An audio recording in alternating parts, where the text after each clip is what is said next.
ভূতৰ বাকচ খুলিলে গম পাব যে জুবিন গাৰ্গে কৈছিল কি কৈছিল পলিটিক্স কৰিব কোৱা নাই কি কৈছিল বিজেপিক ভোট নিদিব দেখাই দিম নেকি আজি যদি জুবিন গাৰ্গ জীয়াই থাকিলেহেঁতেন ৰ'ব মই সংখ্যাটো কৈ লওঁ আমাৰ বিজেপি বন্ধুসকলে ক'ৰবাত লিখি আছে সংখ্যাবিলাক আমাক লাগে ৩৭টা ২০টা যদি উজনি অসমত হয় উত্তৰত যদি আমি ৭টাৰ পৰা 10টা পাওঁ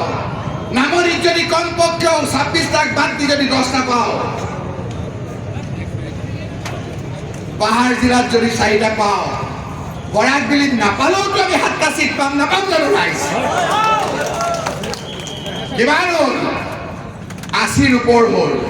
নালাগে হিমন্ত বিশ্বই ৮০ আমাক নালাগে ৭০টা চিট পায় গৌৰৱ গগৈৰ নেতৃত্বত চৰকাৰ হ'ব